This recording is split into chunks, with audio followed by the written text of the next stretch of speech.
GSI Channel, cerdaskan akal, iman, dan amal. Bismillahirrahmanirrahim. Assalamualaikum warahmatullahi wabarakatuh. Sahabat GSI Channel yang mulia, ini video baru.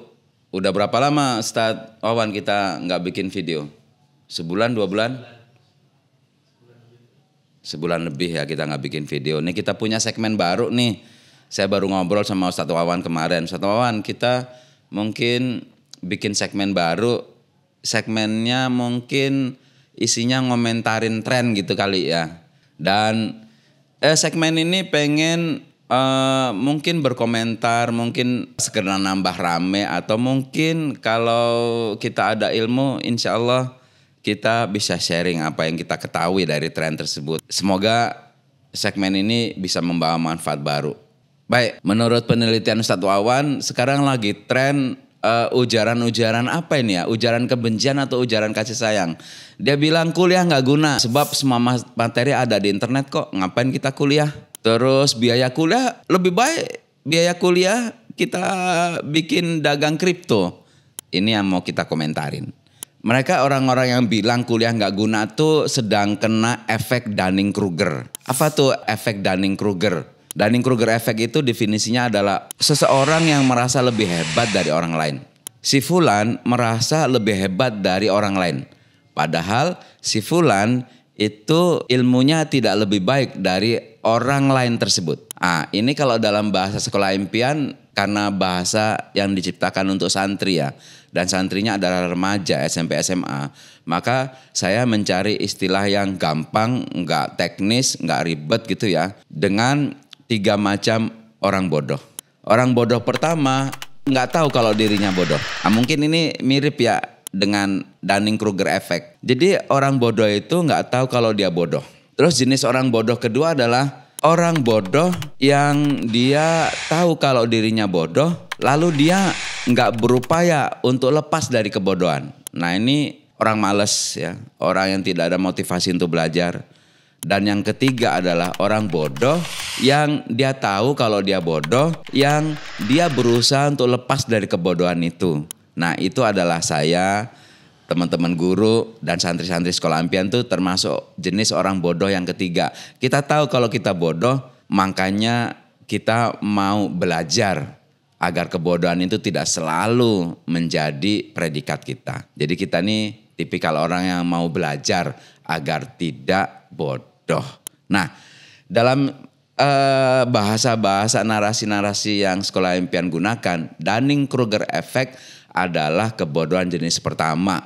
Dia tidak tahu kalau dirinya bodoh dan celakanya lagi, dia mengatakan orang lain bodoh.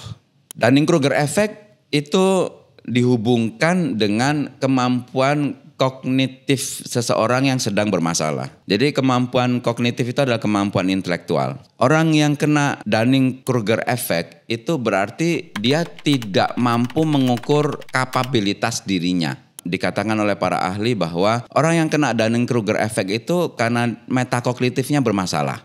Metakognitif itu adalah kesadaran orang tentang intelektualnya. Dipopulerkan nih metakognitif itu populer tahun 70-an. John Flavel tahun 70-an itu mendefinisikan bahwa metakognisi adalah pengetahuan individu tentang kognitifnya. Kalau Gardner itu merincinya dengan lebih detail lagi. Mereka bilang metakognisi adalah sesuatu yang berkaitan dengan pengetahuan, kesadaran, dan kendali proses berpikir yang dipelajari oleh seorang individu tersebut. Dan Dulonsky mengatakan metakognisi adalah kognisi tentang kognisi. Nah, jadi kalau dielaborasi artinya metakognitif itu adalah kemampuan istimewa seorang manusia yang dia sadar tentang kualitas kognitifnya. Dia sadar tentang ilmunya. Itu satu. Dan yang kedua, seorang yang metakognitifnya bagus, itu dia dengan secara sadar mengukur ilmunya dan kemudian menambah ilmunya dengan tindakan belajar. Ini orang yang disebut metakognitifnya bagus. Kenapa saya bahas tentang metakognitif? Karena metakognitif ini merupakan satu tujuan belajar di sekolah impian. Kalau kami tidak menyebutnya metakognitif ya, karena lagi-lagi istilah ribet. Dan ini untuk anak SMP SMA. Kami menciptakan sebuah narasi yaitu mental belajar. Mental belajar itu kami definisikan secara sederhana yaitu keinginan seseorang untuk belajar dimanapun, kapanpun, dalam keadaan apapun. Jadi tujuan Sekolah Impian itu membangun mental belajar di dalam diri santri agar dia mampu belajar apapun, dimanapun, kapanpun, dalam keadaan apapun. Dia miskin gak punya uang, dia tetap belajar. Tidak mood, tetap belajar. Dia lagi semangat, tetap belajar. Dia lagi gak semangat, dia tetap belajar. Dia lagi futur, dia tetap gunakan waktu untuk belajar. Gembira belajar, dia lagi sedih belajar. Dan dalam keadaan apapun dan dimanapun. Definisi kita tentang mental belajar itu adalah gini. Tidak semua lo pelajar itu punya mental belajar, ya. Karena definisi mental belajar bisa belajar dimanapun. Artinya dia nggak cuma belajar ketika di sekolah. Dia nggak cuma belajar ketika di kelas. Dia juga belajar di rumah. Dia beli bakso, antri, udah order, dia duduk nunggu. Dia gunakan handphonenya itu untuk belajar. Buka-buka pelajarannya, murojaah. Ini definisi mental belajar. Yaitu upaya untuk menciptakan metakognitif yang keren di dalam diri si santri. Yaitu kesadaran kalau ilmunya kurang dan kemudian kemauan untuk dia menambah ilmu. Nah sekarang kita ngomongin tentang gimana sih caranya orang belajar itu. Saya kira kalau kita mau sederhanakan masalah ya, belajar itu bisa sendiri, bisa sama orang lain. Belajar sendiri orang sebutnya dengan istilah otodidak. Dan belajar dengan orang lain ya belajar normal pada umumnya. Orang sekolah ke sekolah belajar dengan guru. Orang kuliah ke kampus belajar dengan dosen. Nah masalahnya kuliah tuh gak guna, itu kita coba ambil tengahnya ya. Kalau ada orang punya duit, kemudian dia kuliah, gak salah dong. Tapi kalau ada orang gak punya duit, dia gak bisa kuliah. Nah ini kan perlu solusi lain. Maka mental belajar itu adalah solusi untuk orang yang gak bisa kuliah. Jadi dia belajar sendiri tuh. Orang yang punya uang, punya biaya untuk kuliah, didukung dengan daya metakognitif yang bagus, itu lebih keren. Kenapa? Kuliahnya akan lebih cepat dan mungkin summa cum laude gitu. Karena dia tidak hanya belajar di kampus, dia sambil naik bis belajar, dia di rumah juga belajar. Nah kegagalan orang belajar itu kan dia cuma belajar di kelas aja. Orang belajar dengan malas-malasan, orang belajar dengan terpaksa. Tapi kalau orang metakognitifnya bagus, dia nggak anggap belajar itu sebagai beban, itu hobinya. Itu sebuah kewajiban yang harus dia lakukan untuk meningkatkan kualitas ilmunya. Kualitas ilmunya meningkat, kualitas hidupnya meningkat pasti. Yang miskin jadi kaya, yang tidak berkuasa jadi berkuasa. Yang nggak punya manfaat jadi memiliki banyak manfaat karena hadirnya ilmu yang banyak tadi. Jadi kuliah itu penting atau nggak penting? Kuliah itu penting bagi orang yang punya uang. Bagi orang yang nggak punya uang, ya belajar sendiri gitu. Idealnya gimana? Ya kuliah dan dia bisa belajar sendiri. Jadi kuliah tuh nggak guna. Ntar dulu, harus dijabarkan lebih panjang dulu. Di Sekolah Impian itu dalam rangka melatih membangun mental belajar, kita berkali-kali menyebutkan bahwa percuma sekolah, percuma kuliah kalau dia tidak cinta belajar. Bukan dalam rangka ngomong jangan kuliah. Salah. Kita ingin ngomong kamu akan membuang uang kalau kamu kuliah dalam keadaan belajarnya nggak benar.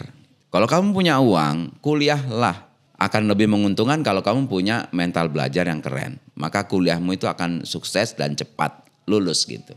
Tapi banyak orang, banyak santri yang tidak memiliki biaya untuk kuliah. Kita selalu mengatakan, nggak masalah kamu nggak bisa kuliah. Yang penting kamu punya kemampuan belajar, itu sudah cukup gitu. Walaupun belum ideal gitu ya. Dan di zaman sekarang makin hari makin kesini memang terbukti bahwa ijazah itu semakin tidak diapresiasi. Itu fakta. Kalau zaman orang-orang tua kita dahulu, kakek-kakek kita dahulu ngelamar kerjaan, ya sertifikat ijazah itu andalan gitu.